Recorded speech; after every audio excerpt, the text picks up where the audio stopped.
Assalamualaikum warahmatullahi wabarakatuh. Jika terbukti pelanggaran sistematis, terstruktur, dan masif akan mengakibatkan dapat dibatalkannya hasil pemilihan umum.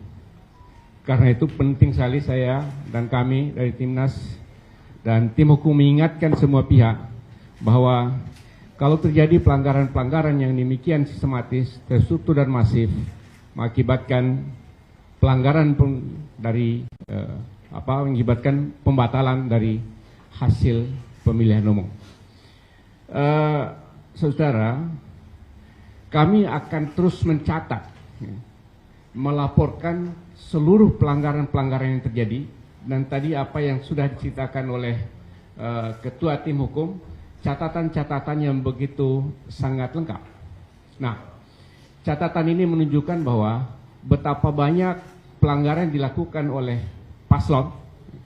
Tadi paling tidak oleh paslon nomor 2 ada 3 pelanggaran dilakukan oleh calon wakil presiden, dan kami sudah laporkan.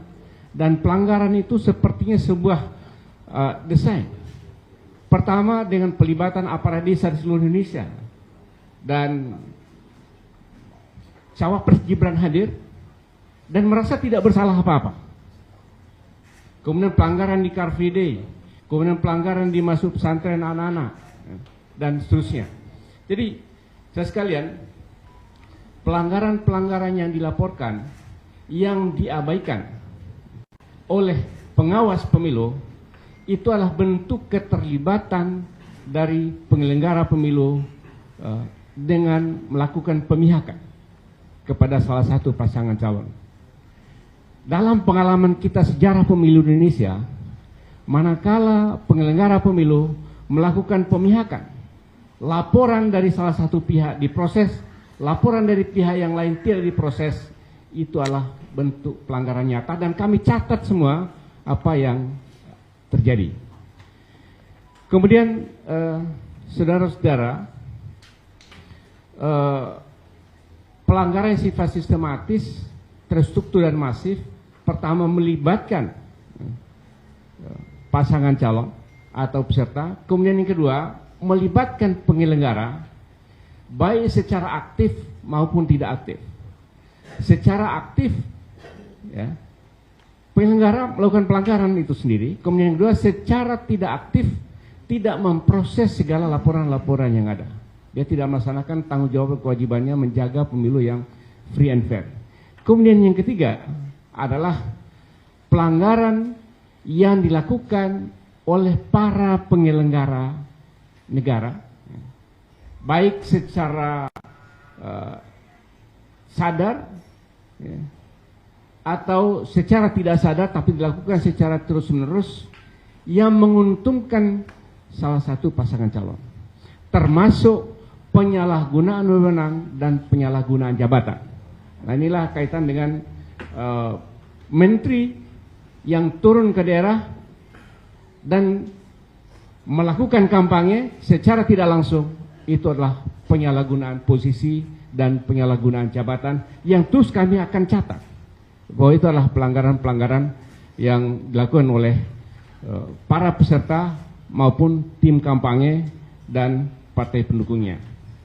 Saudara, kami, ya, dari tim hukum, ya, meminta kepada seluruh, ya, seluruh kader partai, ya, seluruh relawan untuk tidak takut melapor. Ya. Apapun pelanggaran-pelanggaran yang terjadi di Indonesia, ya, karena inilah, ya, yang menjadi pintu masuk dan tanggung jawab dari seluruh, ya, peserta dan juga relawan dan kader untuk menjaga pemilu ini adalah pemilu yang jujur dan pemilu yang bersih. Dan tidak usah takut. Kami akan mengawal saudara, kami akan mengawal seluruh tim yang ada di seluruh daerah Indonesia untuk dilindungi oleh hukum. Tidak usah takut menghadapi ancaman, tidak usah takut untuk melaporkan apapun yang terjadi di pelanggaran yang ada di seluruh Indonesia. Ini saya minta betul kepada seluruh kader partai, seluruh relawan untuk melaporkan setiap pelanggaran-pelanggaran sekecil apapun yang terjadi. Kemudian terakhir, kami tentu tadi ada 6 pencabutan izin yang secara mendadak ya dilakukan. Kami sangat prihatin, kami sangat prihatin dengan pencabutan izin yang sangat mendadak yang sudah didesain sedemikian rupa oleh kami untuk menyelenggarakan kampanye, tapi tiba-tiba dicabut izinnya dan kami terpaksa mengubah tempat atau lokasi. Ini adalah tindakan yang tidak fair terhadap pasangan calon nomor urut 1. Oleh karena itu kami meminta kepada pemerintah daerah di seluruh Indonesia untuk bertindak fair kepada semua pasangan calon. Kalau sudah dikeluarkan izin, konsisten untuk memberikan izin, jangan dicabut izinnya ketika kami sudah siap-siap untuk menyelenggarakan kampanye. Jadi ini adalah termasuk kategori kebijakan atau tindakan yang tidak fair. Karena itu sekali lagi kami sangat prihatin, sudah 6 izin yang dibatalkan dan terpaksa kami harus pindah tempat. Saudara, inilah yang bisa kami sampaikan pada kesempatan ini. Terima kasih.